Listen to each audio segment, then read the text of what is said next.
Madridistas, welcome back to the channel. Listen, I just wanted to catch you guys up on a few things going on. I want to talk about Toni Kroos again, some of the amazing, really heartfelt reactions since he announced his departure. We need to talk about Toni again.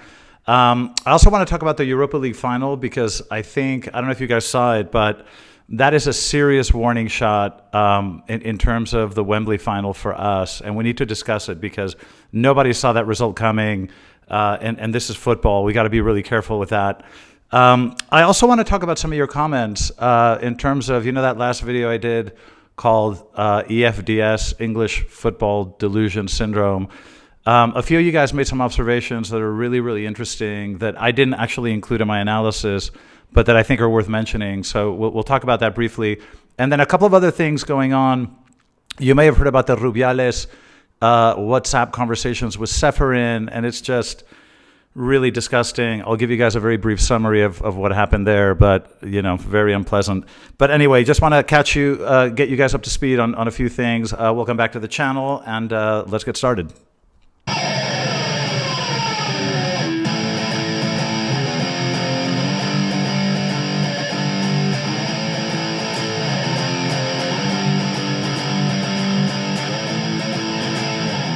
Madridistas, welcome back. Okay, let's talk about Toni Kroos again because we're still kind of getting over the announcement of his departure, and the reaction has been really overwhelming all over the world. I mean, I'm sure you guys have seen it, not just in Spain, but the level of kind of emotion that this sort of triggered was really unexpected. I think Toni must be really flattered. I mean, he's such an adored person, but I think it's really heartfelt, especially his teammates, current and some former teammates. Some of the reactions have been amazing.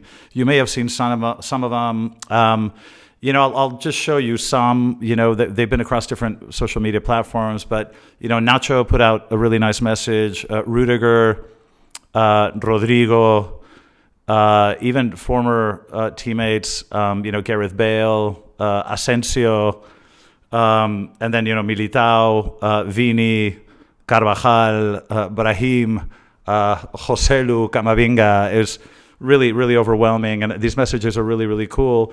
But the two that I think are really emotional, and I mean, honestly, it can bring you to tears. The letter that Fede Valverde wrote and the letter that Vini wrote. I'll show you Fede's letter, and this is the English sort of summary here. You can hit pause if you want to read it, but really, really beautiful, very emotional. And this is Vini's letter here, translated. Again, you can hit pause if you want to read it, but really, really beautiful. It's been an amazing thing to see. Now, I'm going to be obviously at the Betis match on Saturday night, and there's definitely going to be a big kind of homage to Toni Kroos, and I'll be sure to record a lot of that footage and share it with you on Sunday morning in my post-match analysis. So I'll definitely do that for you. And then, in terms of play, and I've all of the comments that you guys mention, you're all incredibly well-informed and, really sophisticated, viewers of this sport. And I agree with, the comments that you make. I mean, it's going to be very hard to replace him. And we all agree that what he kind of brings to the table is just very, very difficult. The way of kind of redirecting play, these kind of long, precise reshifting of play with such intelligence is something that's going to be impossible to replicate. But we're slowly digesting it, and again, we're going to have the chance to honor him on Saturday night. So I'm looking forward to that. Okay, now I want to talk about the Europa League final, and I don't know if you guys saw it, but this is a very serious warning shot to us because let's remind everybody of what Leverkusen did this year. Okay, have a look at this. Okay, we're talking about a team that did not lose a single match in the Bundesliga all year. And they walk into a final against a team, Atalanta, that you would naturally assume would be the weaker side, and they get destroyed 3-0, okay, with a hat-trick from Lookman. Now, this is a very, very serious, I think, warning shot in football. You can't take anything for granted. And, historically, we've been very good about respecting our rivals. and taking every match seriously, but we're definitely going to have to do it in this final. We cannot go onto the pitch, assuming that we're going to win. We have to take this incredibly seriously. I need to remind you guys as well about the Man City Inter Milan final last year, because I watched it and, City won, but I thought Inter were better. I mean, not by a massive margin, but I thought Inter were better. So, the City did win, but it could have gone either way. So, again, I think the Europa League final yesterday, hopefully is a kind of a wake-up call to Ancelotti and the players that we have to take this final and Borussia Dortmund really, really seriously. Okay, let's move on to my previous video, the one where I was kind of joking about English football delusion syndrome in the media. And you guys made some interesting comments that I want to share with you. First of all, a few people, obviously, as expected, kind of got pissed off. And, they're sort of, pretending I wasn't criticizing English football. I mean, I made it very clear that I love the Premier League and that it's very exciting. What I was criticizing is the bias in the media. So, you had a few comments like, that somehow I'm picking on English football. I'm not. I'm picking on the coverage by some media outlets, about English football. But anyway, it's, that kind of thing is going to happen from time to time. But a couple of you guys mentioned really interesting things, and I didn't get into it, but you're very right. There is a totally different style of play, not just in continental Europe, but especially sort of Spanish football. Spanish football relies much more on technique, on finesse, the weight of the passing.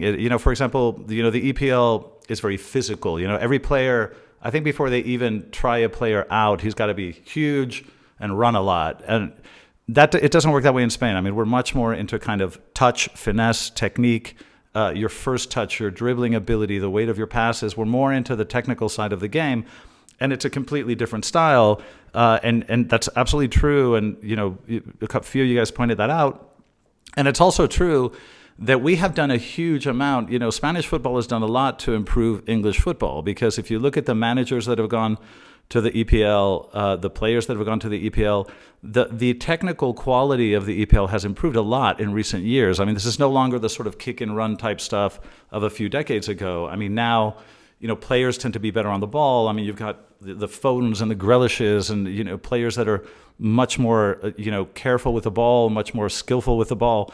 So, there are different styles of play, and there are different cycles. So there will be periods where power football tends to beat technical football. There are times where technical football will beat power football. This goes through cycles, and I think you have to appreciate both, and I certainly do. But anyway, I really appreciate your comments, because you're right. I didn't mention the style difference and the style influence on the EPL, but it's a very good point. Now, finally, a couple of other things to mention. You may have heard about these, there have been some WhatsApp conversations that have been leaked, between Rubiales, the head of the Football Federation in Spain, and Ceferin, the head of UEFA, in 2019. Now, this was basically, during kind of the COVID situation. The situation was, and this is what the messages suggest, so I'm not incriminating myself in any way. I mean, this is what the messages say. But they've been leaked that, Messi was very concerned that he wasn't going to pay out his whole contract because, COVID had a big impact on the revenues of football clubs. So, Piqué and Messi called Rubiales and said, Messi's really concerned. We need to pay him. And they called Ceferin to see if they could use UEFA funds to cover that salary gap. So that's kind of what the conversation sort of is about. I don't think those funds were ever released to pay for Messi. I think eventually Barca made a deal where they kind of deferred salaries. So it never happened, but you do have the audio clips of the conversations, and they're very disturbing. I mean, Real Madrid already has to contend with being, first of all, it's bad enough that one of the richest human beings on the planet with one of the biggest contracts in the world is worried about not getting paid in full, his just insane salary while people are dying and people are losing their jobs. I mean, that's distasteful enough. I don't think Messi comes out of this looking particularly nice.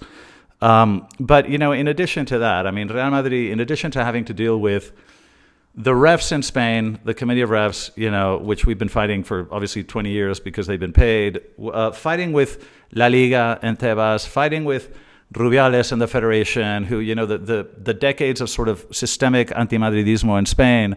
On top of it, we have to deal with UEFA and Seferin, who absolutely despises Real Madrid, despises Florentino. In one of the comments, he literally refers to Florentino Perez as an idiot and a racist. He says, that he is much more on the side of Barça and, doesn't like Real Madrid. I mean, it's really, really unfortunate. Now, mind you, this was 2019. So this is before the first Super League proposal. Okay, so did he have a reason to hate Florentino at that time? Did he have a reason to hate Real Madrid at that time? I don't know. I mean, maybe he could tell that it was in the works or something. Look, I've been very critical of the Super League proposal, version 1 and 2. But, Seferin, I mean, this feels personal. He just hates Real Madrid and he hates Florentino. So we're basically battling against the elements. And I think it makes all of our conquests all the more heroic because truly we are fighting against everyone and everything. And all we've ever done is work hard, train hard, and win. But, this is where we are. Anyway, I just wanted to leave you with that stuff. By the way, there are conflicting reports about Nacho and Modric, whether Modric is staying or Nacho. It's kind of up in the air. One radio station says they've signed renewals. Another radio station says that they haven't. So, if I get any news on that, I'll let you know. But anyway, I just wanted to pass this on. Thanks again for joining me. And unless something happens, I'll probably talk to you guys on Sunday, and we'll talk about the Tony goodbye and the Betis match. But thank you for joining me as always. And as always, a la Madrid.